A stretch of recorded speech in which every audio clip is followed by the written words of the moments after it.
Podalakuru Ramnagar gate centre నందుకల Duvvuru Narayana Reddy బాలికల high school ప్రహరీ లోపల ఉన్న స్థలం ప్రైవేటు వ్యక్తులు జేసీబీ ద్వారా చదును చేసి ఆక్రమించుకోవడానికి ప్రయత్నించగా స్కూల్ హెచ్ఎం పోలీస్ స్టేషన్ లో కంప్లైంట్ చేశారు. మరలా ఈ రోజు సాయంత్రం పొదలకూరు మండల సర్వేయర్ గోపీనాథ్ సర్వే చేసి ప్రైవేట్ వ్యక్తులకు హద్దులు చూపించి ఇంతవరకు మీ స్థలం అని చెప్పారు. వెంటనే ప్రైవేట్ వ్యక్తులు ముగ్గు పోసి హద్దులలో కొయ్యలు నాటారు. అది తెలుసుకున్న ఆ ప్రాంత నివాసితులు కొందరు సర్వేయర్ ను నిలదీయగా సర్వేయర్ ప్రైవేట్ వ్యక్తులను మరలా పిలిచి హై స్కూల్ హెచ్ఎం లేరు కాబట్టి మీరు కొయ్యలు తీసేసి ముగ్గును చెరిపివేయమని చెప్పి వెళ్లారు. దీంతో సర్వేయర్ చర్యలపై రామ్నగర్ గేట్ సెంటర్ ప్రాంతవాసులు హై స్కూల్ బాలికల తల్లిదండ్రులు ఇదేంటని గుసగుసలాడుకుంటున్నారు.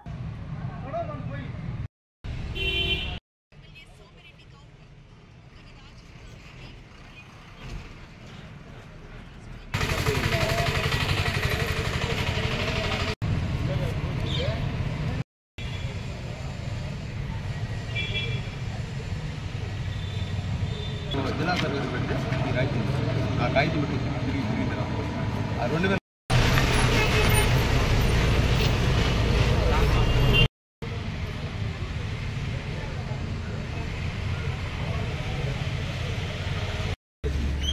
ఆ 2000 ఏసీ 2 సంపలకి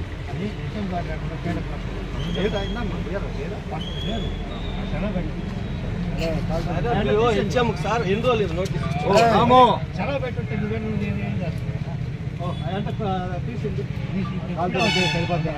అదే తొందర లేదు సార్ నేను ఇప్పుడు కట్టడం లేదు సార్ కానీ 10 మందికి మేమేదో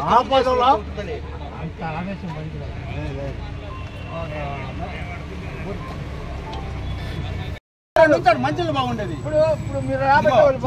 వాళ్ళు ఆడుండే కాగితం ఈ కాగితంతో ఇప్పుడు దాకా చేశారు. ఇప్పుడు పారికెత్తాడు. దీంట్లో ఏముంది మీరే చూడండి. ఈ కాగితం తీసుకొచ్చి వాళ్ళు ఇప్పుడు దాకా నడిపారు. ఈ కాగితం ఏముంది చదవండి. 129 పట్టా నంబరు 129 పట్టా నంబరు 502 A1 ఉంది. 502 A1 129 పట్టా ఉంది. ఎక్కడ ఉంది? ఎవరి ప్రాపర్టీ అది? హై స్కూల్దా కాదా? 502 A1 129 పట్టా నంబరు హై స్కూల్దా కాదా? ప్రభుత్వ భూమే కాదా? అయితే ఈ కాగితంతో మీరు ఎలా వస్తారు? ఈ కాగితం మొలకాడు ఉండేది మీరే చెప్పండి. ఈ కాగితం వాళ్ళ దగ్గర ఉండేది.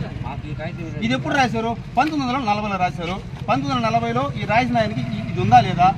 హక్కుదారుడు కాదు. 1932లోనే అమ్మేశాడు. 32లోనే 7 సెంట్లు జిల్లా పరిషత్ దానం చేశాడు రామిరెడ్డి గారు పెద్ద ఆయన. ఆయన 40 రాసి ఎటజలది కాగితం.